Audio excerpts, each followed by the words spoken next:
Hey guys, welcome back to another Reloader Joe video. Thanks for tuning in. I wanted to film this outside today, and I'm going to try and make it brief because it is kind of chilly.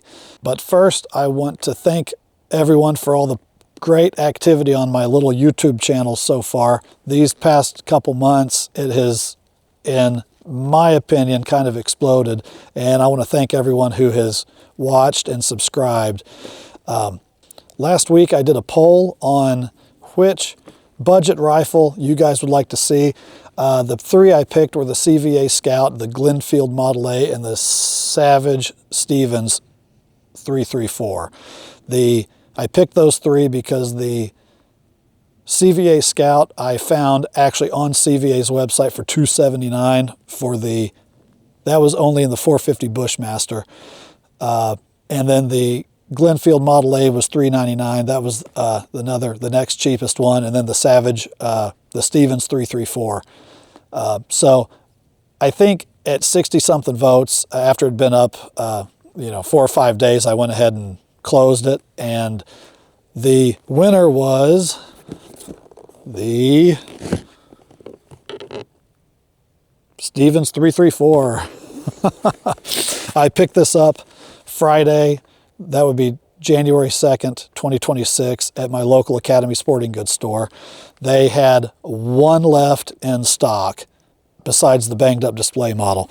And wouldn't you know my luck, you see that?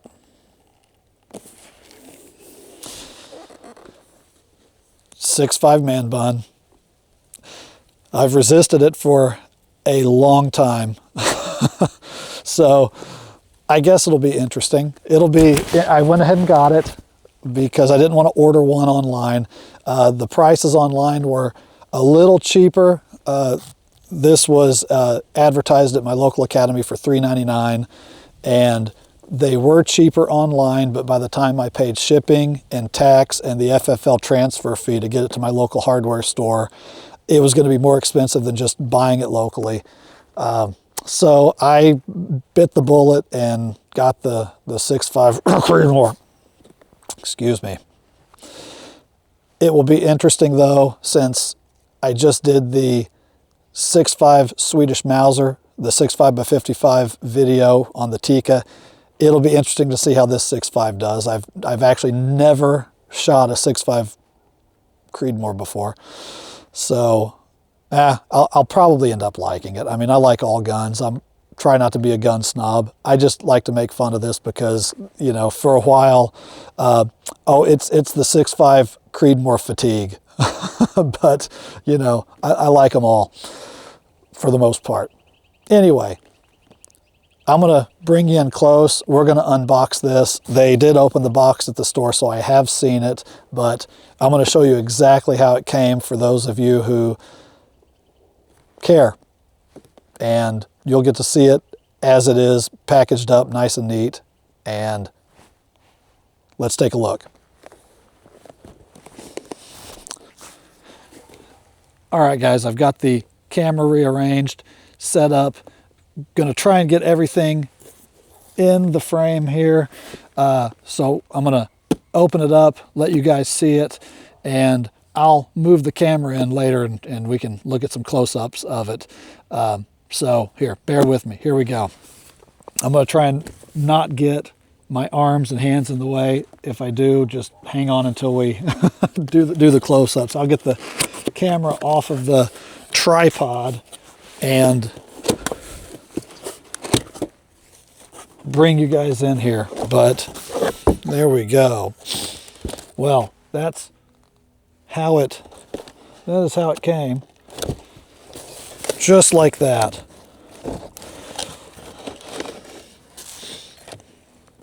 And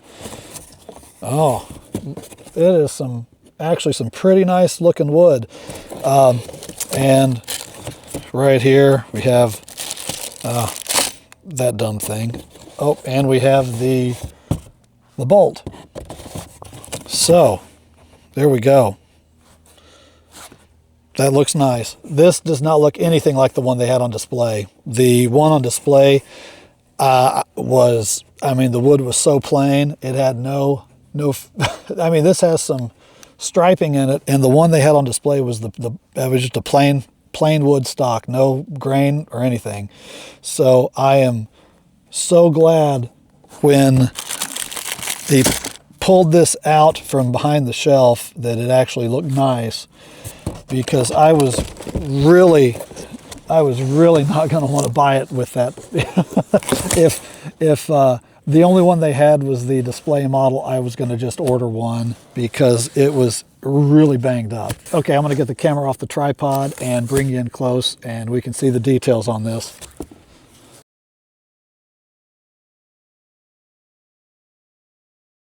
The gentleman at the store said that the Turkish walnut grows really fast, and that's what causes the tiger striping. And I would tend to agree, because these, and it also might just be the direction they cut the wood, but these ring lines are really far apart. It's not a tight grained wood at all, apparently, if that's what you call it. And I guess this is probably laser cut, but it looks nice. I mean, it's a beautiful rifle. It really is. And I know it's not important to everybody, but since I got my first suppressor and I've got more on the way, I really wish that barrel had been threaded. There is definitely plenty of meat there to have threaded that barrel. And I don't know how much more that would have added to the cost, but the Glenfield has a threaded barrel, and it's the same price. Let's flip it around.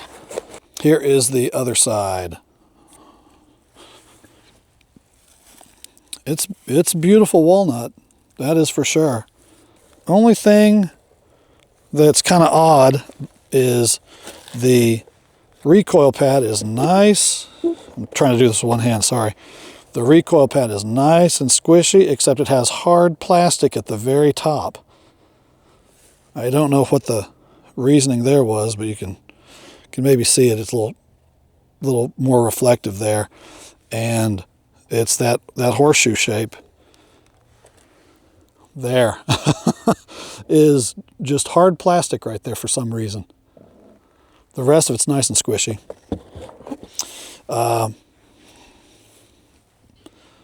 Plastic trigger guard and everything down here. Plastic. It did come with a Picatinny rail. All right, let's get I'll get this back on a tripod and get in front of the camera. Pretty nice rifle. Overall, let me get the bolt in here.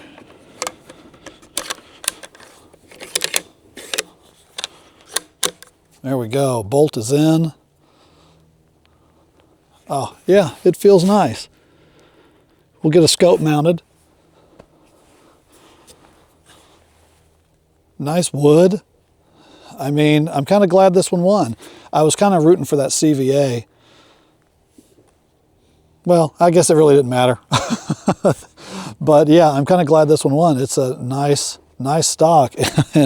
And it forced me to get a 6.5 Creedmoor. I'll probably end up liking it, you know. The ones I've seen online, these have shot very well.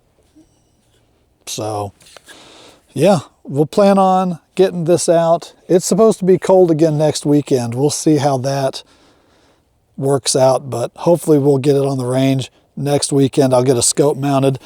I am going to use, I'm just going to, you know, we're keeping it budget. I have a Cabela's Pine Ridge 3-9 basic scope that I think was like a $99 scope. And I have all sorts of Weaver rings. I'm just going to use what I have for this. And yeah, there we go. So Savage 334 6.5 Creedmoor. Who would have thought? So anyway, thanks for watching, guys. I want to again thank everybody who has liked and subscribed and commented on the videos. It really means a lot. And if you haven't subscribed, please consider it. I like engaging with everybody. I like reading everybody's comments. I try to respond to them all, good or bad. And yeah, Just I'll keep making videos as long as you guys keep wanting to be bored hearing from me. So anyway, thank you. We'll see you next time.